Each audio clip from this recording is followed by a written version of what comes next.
बघा आपला next chapter असेल डेफिनाईट इंटिग्रेशन. डेफिनाईट इंटिग्रेशन आणि इंटिग्रेशनमध्ये काय फरक असतो तर इंटिग्रेशनमध्ये कॉन्स्टंट ऑफ इंटिग्रेशन येतो आणि डेफिनाईटमध्ये कॉन्स्टंट ऑफ इंटिग्रेशन नसतो. त्याच्याऐवजी तिथं लिमिट्स असतात, लोअर लिमिट आणि अप्पर लिमिट.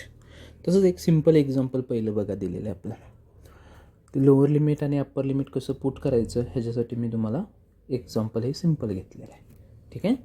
काय दिलेलं आहे एक्झाम्पलमध्ये, integration of 0 to p dx divided by 1 plus 4x square is equal to pi upon 8. तर आपल्याला त्या पीची व्हॅल्यू कॅल्क्युलेट करायची.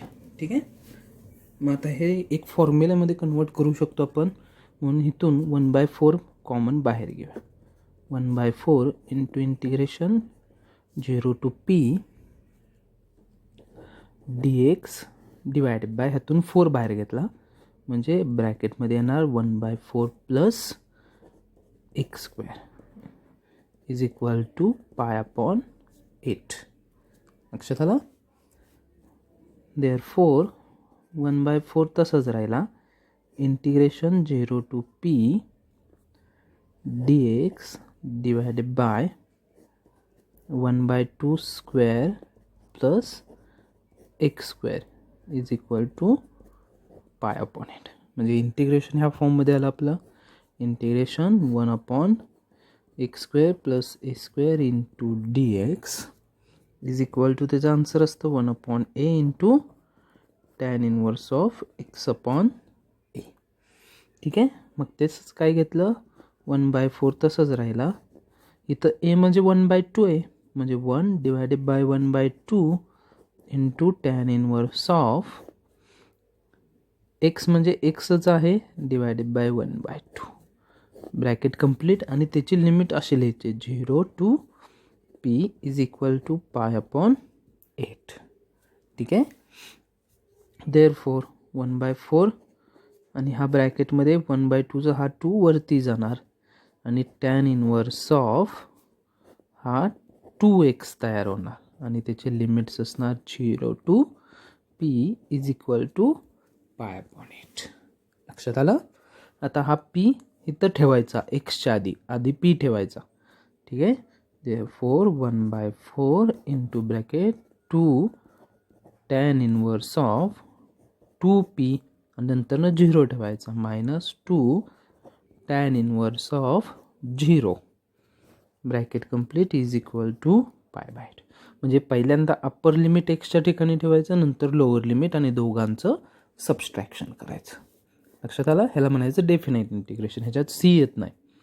1/4 into 2 tan inverse of 2p आणि टॅन इनवर्स ऑफ 0 म्हणजे 0च असतो, म्हणजे तेवढंच राहिलं is equal to pi upon 8. आता हा एक 2 कॅन्सल होणार, इकडं 2 मल्टिप्लाय होणार, म्हणजेच काय येणार टॅन इनवर्स ऑफ, ती सर्व कॅल्क्युलेशन केली तर येणार पाय बाय 4. मग tan inverse of 2p is equal to, तर पाय बाय 4 म्हणजेच कधी असतो टॅन इनवर्ससाठी तर 1 असतो. आणि मग आपण इक्वेटिंग केलं तर काय आलं 2p इज इक्वल टू 1 म्हणजेच p इज इक्वल टू 1/2 आणि 1/2 म्हणजे आपला ऑप्शन नंबर काय आला सी. लक्षात आलं सगळ्यांच्या. अशा पद्धतीनं आपण upper limit lower limit put करायचं. पहिल्यांदा अप्पर लिमिट, नंतर लोअर लिमिट आणि दोघांचं सबस्ट्रॅक्शन. आता ह्याच्यानंतर आपण त्याच्यावरच्या प्रॉपर्टीज बघूया. प्रॉपर्टीज खूप इम्पॉर्टंट आहेत. बघा आता प्रॉपर्टीज ऑफ डेफिनाईट इंटिग्रेशन खूप महत्त्वाचे आहेत. टोटल 7 प्रॉपर्टीज आहेत, त्या आपण आता बघूया. प्रॉपर्टीज ऑफ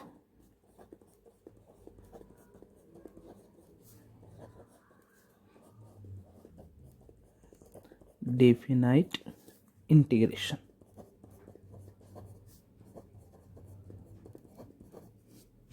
फर्स्ट प्रॉपर्टी,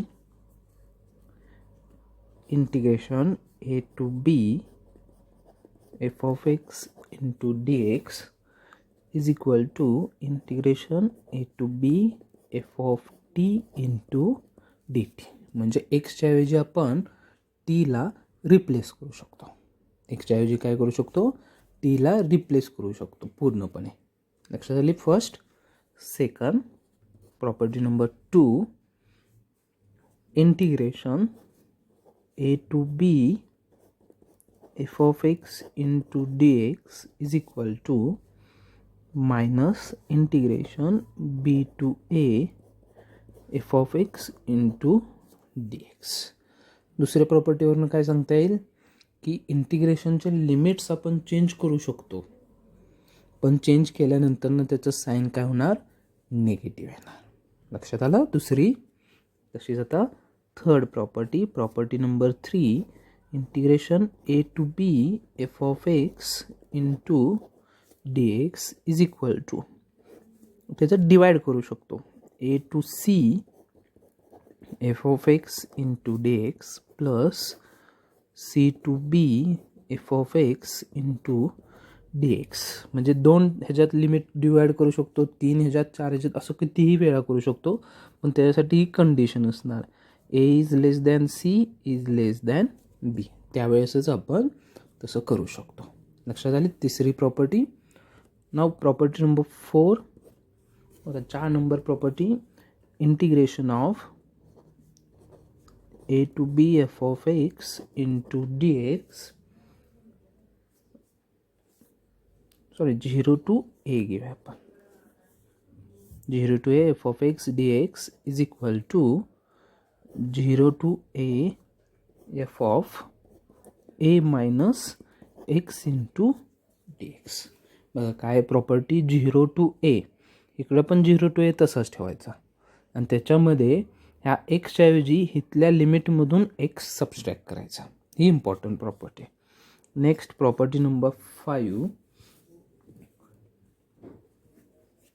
बघा प्रॉपर्टी नंबर 5 ही कशासाठी असणार आपल्याला, इवन आणि ऑड फंक्शनसाठी असणार. म्हणजेच अशा पद्धतीनं integration of -a to +a f of x into dx is equal to, इथं 2 आन्सर्स मिळतात. एक पहिलं आन्सर मिळतं 2 टाइम्स इंटिग्रेशन 0 to a. बघा -a to +a काय केलं, 2 times f of x into dx if f of x is even, आणि is equal to 0 if f of x is odd. आता ऑड आणि इवन फंक्शन आपण त्या एक्झाम्पलमध्ये बघूया. ठीक आहे. Property number 6, integration 0 to 2a f of x dx is equal to, इथं 2 प्रकारे लिहू शकतो. पहिलं 0 to a f of x dx plus 0 to a f of 2a minus x into dx असं लिहायचं. आणि लास्ट प्रॉपर्टी आपली असणार आहे property number 7, integration a to b f of x dx is equal to integration a to b f of a plus b, म्हणजे ह्या लिमिटची addition आणि त्यातून x सबस्ट्रॅक्ट करायचं इंटू dx. लक्षात आल्या. अशा टोटल आपण किती प्रॉपर्टी बघितल्या, 7 प्रॉपर्टी बघितल्या, आणि 7च्या 7 प्रॉपर्टी इम्पॉर्टंट आहेत. त्या 7 प्रॉपर्टीवरती आता आपण एक पुढची एक्झाम्पल्स बघूया. ठीक आहे. बघा एक्झाम्पल आता I is equal to consider करूया आपण integration 0 to π/2 root of cot x divided by root of cot x plus root of tan x. ह्याला म्हणूया आपण इक्वेशन नंबर 1, कारण आता पुढे उपयोग करायचा आहे, प्रॉपर्टीचा वापर करतोय आपण. मग आता ह्याच्यात काय करूया, प्रॉपर्टी वापरूया आपण. मग प्रॉपर्टी कोणती असणार, इंटिग्रेशन 0, आता 0 आहे म्हणून 0 to a f of x into dx is equal to integration 0 to a, limit काय चेंज नाही होणार, f of हा a minus x into dx. मग त्याचा वापर केला तर i is equal to integration 0 to π/2. A किती इथं π/2 म्हणजे इथं π/2 सबस्टिट्यूट करायला लागेल. Cot of π/2 minus x divided by cot of π/2 minus x plus square root of tan of π/2 minus x into dx. तसं झालं. लक्षात आलं का? a मायनस एक्स केला, a π/2 म्हणून π/2 minus x. This is equal to आपल्याकडे फॉर्म्युले येतात ह्याचे. कॉट ऑफ π/2 मायनस थिटा कुठल्या क्वाड्रंटमध्ये येणार? फर्स्ट. आणि first quadrant always all numbers positive means tan theta, म्हणजे तो कन्वर्ट होतो. म्हणजे 0 टू π/2 हा झाला root of tan π/2 divided by root of cot π/2चं टॅन π/2 प्लस रूट ऑफ टॅनचं कॉट π/2 इंटू dx. ह्याला म्हणूया equation 2. I is equal to. आणि अशा सगळ्या एक्झाम्पलला तिथं ॲडिशनच करायला लागते. म्हणजेच ॲडिंग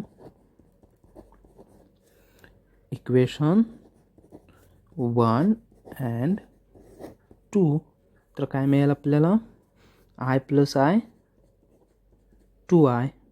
आता जर बघितलं इक्वेशन 1 आणि इक्वेशन 2 दोघांचे डिनॉमिनेटर सेम आहेत, म्हणजे न्यूमरेटरची काय होणार? ॲडिशन होणार. मग न्यूमरेटर काय येणार? Root cot π/2. अरे इथं π/2 नाही येणार, एक्स येणार सगळीकडं. एक्स आणि इथं पण एक्स. इथं x plus tan x divided by root of cot x plus root of tan x into dx. आणि मग ते नंबर काय झाले? कॅन्सल झाले. म्हणजेच 2i इज इक्वल टू इंटिग्रेशनचे लिमिट राहिले इथं 0 टू π/2. 0 to π/2 1 into dx. आता किती सिम्पल झालं example. Is equal to x 0 to π/2 आणि ह्याला सी घ्यायचा नसतो. म्हणजेच आय इज इक्वल टू 1/2 आणि पहिल्यांदा π/2 मायनस 0 म्हणजेच आय इज इक्वल टू पाय डिवायडेड बाय 4. आणि पाय डिवायडेड बाय 4 म्हणजे आपला ऑप्शन कोणता येतोय? सी. लक्षात आलं? प्रॉपर्टी वापरली आपण आणि प्रॉपर्टीनुसार एक्झाम्पल सॉल्व केला. ठीक आहे. नेक्स्ट एक्झाम्पल बघूया. बघा नेक्स्ट एक्झाम्पल तसंच एकदा कन्सिडर करूया आपण. I is equal to integration 0 to 1 8 log of 1 plus x divided by 1 plus x square into dx. आता हे तो सोपं करण्यासाठी आपण सबस्टिट्यूशनचा वापर करूया, म्हणजे एक्झाम्पल सोडवता येईल आपल्याला. Put x is equal to tan theta. काय पुट करायचं? X is equal to tan theta. तर त्याचं डेरिव्हेटिव्ह काढलं तर काय येणार? This implies dx upon d theta is equal to टॅनचं डेरिव्हेटिव्ह सेक्स स्क्वेअर थिटा. म्हणजेच dx is equal to sec square theta into d theta. लक्षात आलं? मग आता गिवन इंटिग्रेशन काय येणार? आय इज इक्वल टू इंटिग्रेशनचे लिमिट्स राहिले आपले महत्त्वाचे. जर इथे लिहितो as x is equal to 0 तर थिटा किती येणार? 0च. And as x is equal to 1 तर थिटा किती येणार? π/4. म्हणजे लिमिट्स झाले 0 टू π/4. 1 नाही राहणार तसेच. ठीक आहे. 8 तसंच राहिला. लॉग ऑफ 1 प्लस हा काय येणार? Tan theta divided by 1 plus tan square theta into d एक्सच्या ऐवजी काय आहे sec square theta d theta. This is equal to integration 0 to pi by 4 8 log of 1 plus tan theta तसंच ठेवला divided by हा झाला सेक स्क्वेअर थिटा कारण फॉर्म्युलाच आहे into sec square theta d theta. हे काय झालं कॅन्सल झालं. म्हणजे दिस इज इक्वल टू काय आलं integration 0 to pi by 4 8 log of 1 plus tan theta into d theta. त्याला इक्वेशन 1 म्हणूया. आता जी मागच्या एक्झाम्पलमध्ये आपण प्रॉपर्टी वापरली तीच प्रॉपर्टी इथं वापरूया.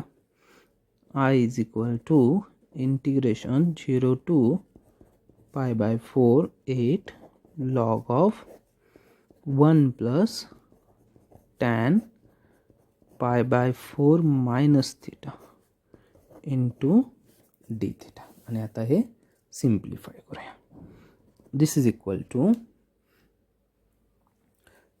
Integration 0 to pi by 4 8 log of 1 plus tan of a plus बीचा फॉर्म्युला वापरूया. म्हणजे tan pi by 4 minus tan theta divided by tan pi by 4 1 plus tan by 5 by 4 into tan theta bracket complete into d theta.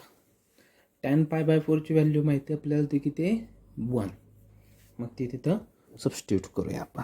म्हणजे this is equal to integration 0 to pi by 4 8 log of 1 plus 1 minus tan theta divided by 1 plus tan theta into d theta. आता cross multiply करूया.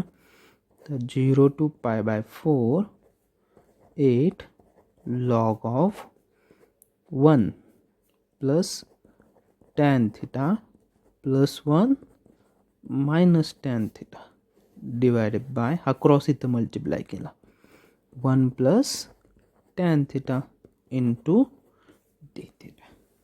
लक्षात आलं. ठीक आहे. मग बघा आता त्याच्या पुढं दिस इज इक्वल टू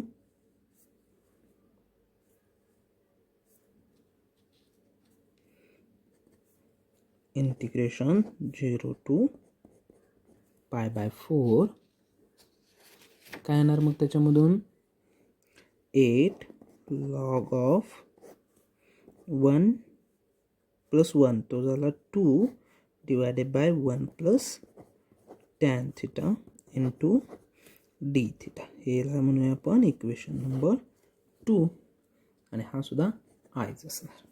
आता इक्वेशन 1 बघा तिथं समोर आहे. इक्वेशन 1 आणि 2 ह्या दोघांची जर आपण ॲडिशन केली तर काय येणार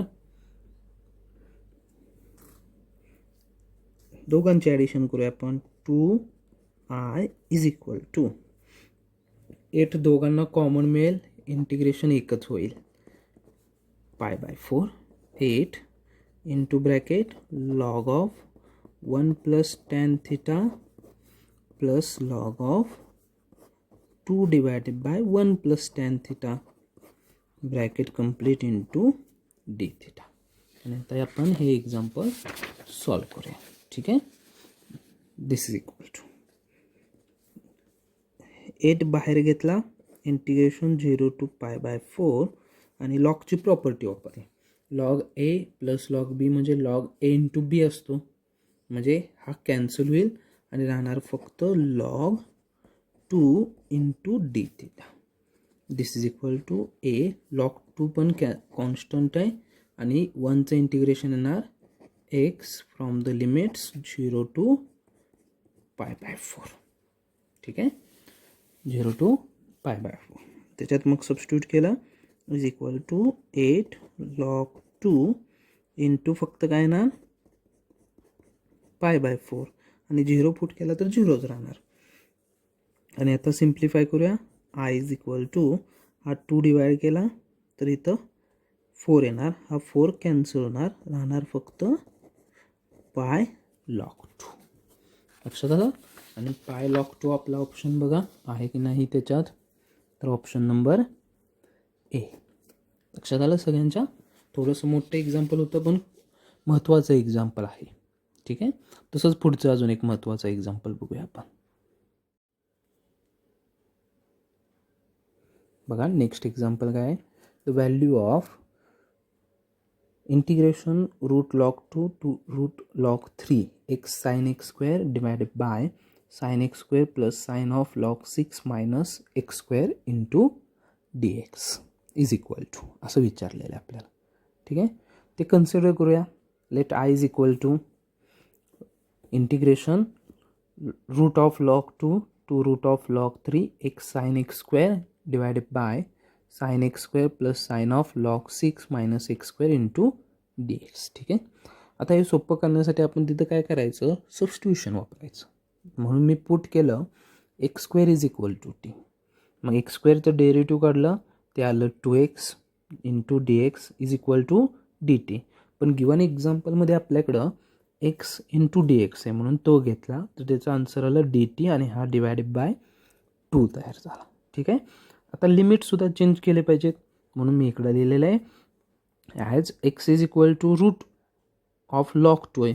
मग एक्स इथं रूट ऑफ लॉग 2 ठेवलं तर त्याचा काय करायला लागतो आहे, स्क्वेअर करायला लागतो आहे. मग रूटचा स्क्वेअर केला तर रूट कॅन्सल होणार म्हणून टीचं आन्सर येणार लॉग 2.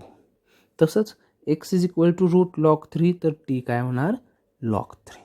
आणि हे आपण दिलेल्या एक्झाम्पलमध्ये पुटअप केलं. मग पुट केलं तर इंटिग्रेशनचे लिमिट्स आले log 2 to log 3 sine t divided by sine t plus sine of log 6 minus t into d t divided by 2. ह्याला आपण इक्वेशन नंबर 1 लिहूया. लक्षात आलं इथपर्यंत. आता ह्याच्यामध्ये आपल्याला एक प्रॉपर्टी वापरायची आहे. Integration f of x d x a to b is equal to integration a to b f of ह्या दोन्ही लिमिटची ॲडिशन ए प्लस बी आणि minus x into d x. ही प्रॉपर्टी आपण इथं वापरणार आहोत. ठीक आहे. मग आता ही प्रॉपर्टी इथं वापरा घेतलं तर काय येणार,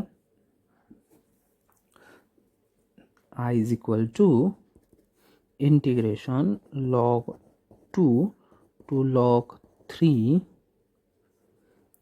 साइन ऑफ हे दोघांची addition log 2 plus log 3 minus t divided by इथं सुद्धा तसंच sine of log 2 plus log 3 minus t plus sine of log 6 तसंच राहणार मायनस टीच्या ऐवजी आपण पुट करतो ते number log 2 plus log 3 minus T bracket complete into d x इथं वरती लिहितो बसत नाही म्हणून. ठीक आहे. बघा आता याच्यामध्ये काय आलं, this is equal to integration log 2 to log 3. आता प्रॉपर्टी माहिती आहे आपल्याला लॉग 2 प्लस लॉग 3 लॉगची ॲडिशन असेल तर मल्टिप्लिकेशन होतं नंबरचं.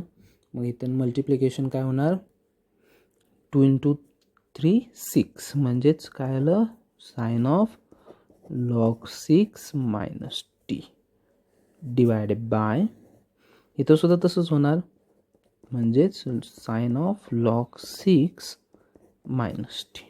इथं बघितलं तर लॉग 2 हा 6 होणार आणि हा मायनस कॅन्सल होणार आणि मायनस मायनस प्लस टी येणार म्हणजे sine t into d t. Equation number 2 तयार झाला. आणि आता इक्वेशन 1 आणि 2चे जर आपण ॲडिशन केली तर काय येणार adding 1 and 2 therefore 2i is equal to काय येणार 2i is equal to integration log 2 to log 3 sin of t दोघांचे डिनॉमिनेटर सेम आहेत म्हणून डायरेक्ट आपण ॲडिशन करूया. Sine of log 6 minus t divided by sine t plus sine of log 6 minus t into काय येणार D T. ठीक आहे, ते दोन्ही कॅन्सल झाले म्हणजे आन्सर आलं log 2 to log 3 1 into d t. म्हणजेच इंटिग्रेशन टी आलं log 2 to log 3. therefore 2i is equal to log 3 minus log 2. आणि आपल्याला याचं सुद्धा माहीत आहे बरोबर. मग त्याच्यानुसार काय येणार याचं i is equal to 1/2 into log of 3/2. आणि मग आता हा ऑप्शन कुठे आहे आपल्याकडं 1/2 इंटू log ऑफ 3/2 ऑप्शन बी. लक्षात आलं सगळ्यांच्या. बघा हे सुद्धा एक्झाम्पल सिम्पल होतं. तसंच पुढचं एक अजून एक्झाम्पल आपण बघूया. बघा आता next example f of x is equal to दोन फंक्शन दिले आहेत. पहिलं आहे e raise to cos x sine x, ते mod x is less than or equal to 2 साठी आहे. आणि दुसरं आहे is equal to 2 for otherwise. आणि आपल्याला विचारलं आहे की इंटिग्रेशन -2 to 3चा आन्सर काढायचं. ठीक आहे, मग आता पहिल्यांदा mod x is less than or equal to 2 ह्याचा अर्थ असा होतो -2 is less than or equal to x is less than or equal to 2. लक्षात आलं. मग आता गिवन लिहिण्यासाठी आपण गिवन कन्सिडर करूया -2 to 3 f of x into d x is equal to. आणि आपण एक दुसरी तिसरी प्रॉपर्टी बघितलेली की लिमिट स्प्लिट करू शकतो. मग तसंच करायचं. Integration -2 to 2 F of x into d x plus integration 2 to 3 f of x d x. काय केलं आपण इंटिग्रेशनचे लिमिट्स स्प्लिट केले. ठीक आहे, आता पहिल्यांदा ह्याच्यासाठी फंक्शन काय येणार integration -2 to 2 e raise to cos x into sine x d x plus integration 2 to 3 साठी काय येणार अदरवाईजचं 2 इंटू डी एक्स. आता हे फंक्शन बाजूला घेऊ आपण. आणि फंक्शनसाठी पहिल्यांदा मी तुम्हाला म्हटलेलं होतं त्या पद्धतीने ही प्रॉपर्टी लागणार आहे आपल्याला. Integration -a to plus a f of x into d x. हे दोन्ही सेम, हा निगेटिव्ह हा पॉझिटिव्ह, हे दोन्ही same negative positive is equal to 2 times integration 0 to a f of x into d x if f of x काय असेल is even आणि is equal to 0 if f of x is odd. आता पहिल्यांदा इवनची definition बघूया आपण. Even function म्हणजे काय असतं f of x is equal to f of -x. For example cos x, f of x is equal to काय असेल cos x. तर f of -x is equal to cos of -x. पण cos of -θ काय असतो cos थिटाच असतो. म्हणजे दोन्हीचे answer same, म्हणजे हे दोन्ही काय झाले इक्वल झाले. आणि दुसरी असती ऑडची f of x is equal to minus f of -x. मग तिथं घेऊया आपण f of x is equal to sine x. तर एफ ऑफ -x काय येणार साइन ऑफ -x. आणि साइन ऑफ -θ म्हणजेच साइन थिटा म्हणजेच एफ ऑफ एक्स. बघा कशाचं इक्वल काय आलं लक्षात आलं. मग आता इथं गिवन फंक्शन हे आहे आपलं f of x is equal to e raise to cos x into sine x हे आहे.